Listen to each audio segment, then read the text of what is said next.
What was the debrief, Paul, when you look back on Wednesday? The obvious disappointment. I think the way we started the game and gave ourselves a brilliant platform was really positive. I thought we were aggressive, got our reward, a brilliant opportunity to make it 3 before they score, and then when they score and get their tails up, it becomes a bit more difficult for us. Just wanted to get to half time, which we did, and hope to address the change in momentum, and then we lose a disappointing goal for a set play, and then it's back to square one, and then you end up losing the third goal, and you end up chasing it a wee bit to get back in the game, and you get punished for it late on. So there was certainly plenty of positives for the first part of the game, no taking away obviously we lose the game and the frustration of the position we were in, to then take away the opportunity 3 points that we had at that stage is frustrating for us, but there's still certainly, looking back on it, enough positivities in that early part to take away for the game. It's that kind of cliche, isn't it? 2-0 is such a strange scoreline. Was that the kind of way you were thinking on the bench? Like another goal for you might have finished it, but as long as it's 2-0, there's still a way back into it for them. It tends to be that with that scoreline, that there's always that edginess. I think both shapes, it made the game a lot more open than probably. Certainly when you go 2-0 up, we wanted it to be, but the fact you're doing so well within that shape, it's hard then to change that, and I think it was just that shift in momentum, and we couldn't get to grips with it at that stage before half time, so it became a bit more difficult, but like I said, that early part was really pleasing for us, and we've made it a bit more difficult than we probably needed to be at that stage at 2-0. How important is Saturday in terms of looking ahead of you and looking behind you? Feels like a really pivotal game. The season's been like that, really. I think nobody's shown any great consistency in that pack that you see in the table, and I think it's kind of a win here and there, a draw, a couple of defeats, and most teams have been the same. I think we mirror Ross County in terms of results since we played each other the last time, so we know how tough it is to find that consistency, but you're right. I mean, a win can jump you 3 spaces and a loss can drop you 3 spaces. We're fully aware of that as well, so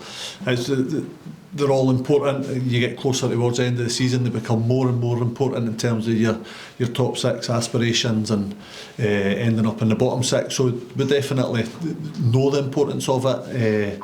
Any win's a massive one at this stage of the season, so we know going up there it's 3 points that's required obviously for both teams, but if we can manage that, it would be huge for us. You've been unlucky with some of your senior players been out for lengthy spells this season, Paul, but I believe there might be some good news in the horizon with Stuart Finlay and how's Vaz. Can you give us an update on it? Yeah, they're getting there. They're both now on the training pitch. Albeit there's still a bit of work to do in terms of fitness because of the time they've been out, but they're certainly progressing a lot more positively in the last couple of weeks than they have been, so they're getting there. Saturday probably too early, but certainly getting closer for us in terms of the running.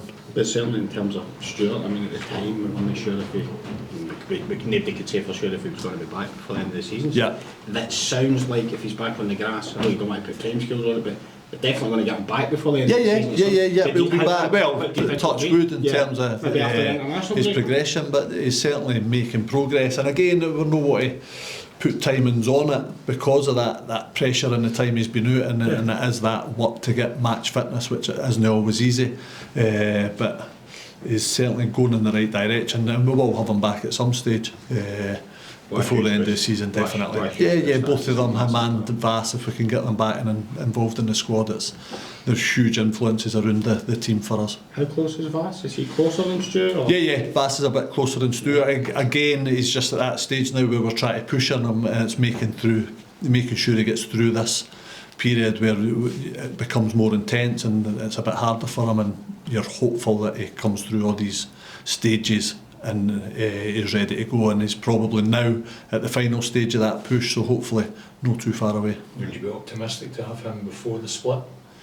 Yes, can I say we wouldn't be, so barring everything goes okay, like I say, in this last wee push, then hopefully he'll be back before the split, yep. But you're going from your surface, which you're used to Ross County's, which I think even County has said it's one of the poorest in the league. Do you have to make any allowances for that? I think you'd be mad to ignore the circumstances of pitches, and obviously I'm pretty sure most pitches, the grass ones, took a batter on the weekend we went to St Johnstone. I don't think St Johnstone's ever recovered fares going there. So yes, it's different, and we will adjust to it. You have to play to the conditions, and when we get up we'll see exactly what sort of state it's in. If it's better, obviously, with the change in weather the last week or so, time will tell with that. But if they are saying themselves it's not in great condition, we'll just have to deal with that as best we can. It's the same for both teams, really.